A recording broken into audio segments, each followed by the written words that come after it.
Well, this year I brought one of my new books called Magical Tattoos and Scarification. So this is sort of a little-known aspect of traditional tribal tattooing. It's sort of its connections to the supernatural realm, how it's related to religious concepts. And so it's a 10-year project, basically. It's all brought together beautifully. It's a beautiful photographic book. And for the last 15 years, I've been documenting indigenous forms of tattooing around the world. I look at tattooing in these communities as sort of as part of our world's artistic heritage and cultural heritage, and that we should never forget it, and we should honor it and respect it. And my hope is that through my projects that I can document it for future generations in those communities, especially where it's vanishing or it has died out completely, and I hope that it will be revitalized and it will come back and continue into the future. Can you tell us what kind of plans do you have in the future? What do you want to do? How do you want to continue in your work, in your job, in your researches? Sure. I mean, the main thing now is continue to write up results. So I have several book publications underway right now, and the key is to get these books published and to bring them back to the village schools so that everyone can share and they can utilize this information in cultural heritage projects, revitalization programs, whatever use, whatever purpose. The most important thing is just to get this knowledge back to those home communities. And we oftentimes forget who created tattooing for all of us. But now, obviously, we know that tattooing was not sensationalistic. It had so many different meanings. And it was extremely important to the people who practice it. I mean, if they didn't practice it, there probably have many other traditions that were linked to it that would have ultimately vanished a long time ago.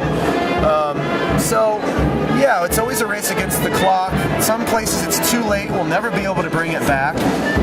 But those places where it's still alive, there's hope that it will continue into the future. In most of these tribes, tattooing occurred at a very early age. I mean, I can think of some at 7 years of age, 8 years of age. I mean, and as far as scarification is concerned, I know of groups where their children are scarified facially at 2 or 3 years of age, because they're not even considered to be a member of the tribe until they wear these identifying marks. They're almost considered to be aliens. They wouldn't be buried in the same cemetery if they hadn't received these markings. Like, let's say they passed away before they were 3 years old, they wouldn't even be allowed to be buried with their ancestors or their relatives because they're not part of the group. In many parts of the indigenous world, women were the tattoo artists, not men. But one of the most popular regions, that we know of tattooing today is Polynesia. But there, it's largely a male-centered, male-focused group of tattooists. Although there are a few islands where women were tattooists. But I would say around the tribal world, of those societies where tattooing was practiced, probably 60 to 75% of those cultures, women were the tattoo artists, not men. So it's sort of a little-known, surprising fact. So this is what this woman has. She has rice bundles here. These are mountains. These are footpaths, to tell you the truth. These are python scales, and then these are centipedes that go over their back. Now the python and the centipede are sort of these magical creatures that would provide signals on the warpath. And they're also protective to some degree. Women also said that if your body is fortified with python scales like this, your skin will never get wrinkled when you become an old woman. No, I don't know if that's true, but they've been doing it since thousands of years, so it must work. Otherwise, why would they be doing it? So yeah, all of these have different meanings, each symbol. So it's very difficult sometimes because one valley may wear the same symbol but have a completely different meaning, and a completely different word for it. And that's why it's always been difficult. I think no one tackled Kalinga tattooing before because it was very confusing. One village to the next could have completely different meanings, although it's the same symbol. So you have to go to every single valley and ask the same questions and then write down the answers. And that takes a lot of time and that's a lot of patience.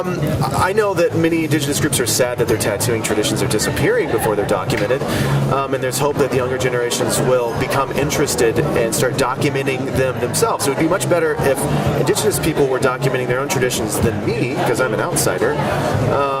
but I'm trying my best, and I know that I am inspiring some younger people to, as filmmakers, as photographers, as oral historians, as anthropologists, documenting their own tattooing traditions. And I think they could do a better job, because I speak some languages, but I don't speak, many tribal languages. So I always have to work through a translator or an interpreter. But they are interesting about our culture. They want to know it, or... Oh, absolutely. And sometimes I'll bring tattoo magazines to share. But again, sometimes I think that's not a good thing, because younger people are very interested in Western style tattooing. And that, again, I've done some experiments with that. I don't do that very often. But it's sort of a double-edged sword, if you will. I mean, it exposes what's going on in the West. People are very interested in that.